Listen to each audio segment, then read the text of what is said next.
శ్రీ మహాగణాధిపతి నమః. భారత్ మాతా की జై. జై శ్రీరామ్. నేను మీ కంబాల శ్రీనివాసరావు, విశ్వ హిందూ ధర్మ పరిరక్షణ రామసేన అధ్యక్షుడిగా, అలాగే భారతీయ జనతా పార్టీ నాయకులు మీకు అందరికీ సుపరిచితమే. నేను ఈ రోజునే కోరుకొండ దగ్గర ఉన్న నరసాపురంలో ఉన్నాను. ఏగులమ్మ జాతర జరుగుతుంది. ఇక్కడ కమిటీ వారు నన్ను ఆహ్వానించారు. సొంగా వంశీ గారు, ఆ ఆలయ ధర్మకర్త, వారి ఆధ్వర్యంలో నన్ను ఆహ్వానించారు ఇక్కడికి. ఈ ప్రాంతం ఆంధ్రప్రదేశ్లోని తూర్పుగోదావరి జిల్లా రాజమండ్రికి దాదాపుగా 25 కిలోమీటర్ల దూరంలో ఉండేది.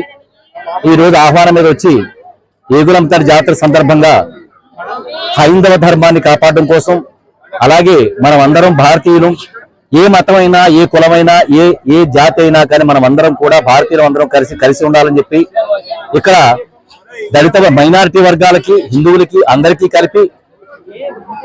కలిపి మేము డ్రా తీస్తున్నాం. దాదాపుగా 2000 మంది కుటుంబాలు నమోదు చేసుకున్నారు. 2000 కుటుంబాల్లోంచి ప్రత్యేకించి దళితులు కూడా ప్రత్యేకించి మేము డ్రా తీస్తున్నాం. అలాగే మిగతా వర్గాల వాళ్ళందరికీ తీస్తున్నాం. మైనారిటీ వర్గాలకి ఒక డ్రా, అలాగే హిందువులకి ప్రత్యేకించి డ్రా తీస్తున్నాం. ఇది ఎందుకు చేస్తున్నాం అంటే దళిత మైనారిటీ వర్గాలకి ఎక్కడ అసంతృప్తి ఉండకూడదని చెప్పి, అందులోని హైందవ ధర్మాన్ని వాళ్ళు గౌరవిస్తూ అమ్మవారి ఏగులమ్మ ప్రసాదంగా చీర తీసుకోవడం అనేది మాకు అందరికీ చాలా సంతోషదాయకం.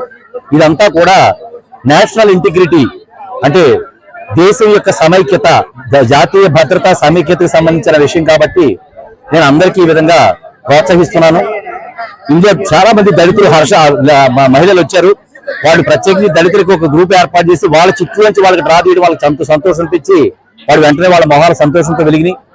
అలా ఈ విధంగా ఇక్కడ దాదాపుగా 300 చీరలకు పైగా డ్రా తీసి మహిళలకు ఇవ్వాలని చెప్పి ఏగులమ్మ ప్రసాదంగా మేము నిర్ణయించుకుని ఇక్కడ రావడం జరిగింది.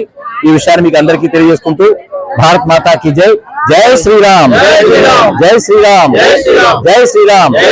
నరేంద్ర మోడీ గారి నాయకత్వం, పురంధరేశ్వరి గారి నాయకత్వం, సోమవీర్రాజు గారి నాయకత్వం.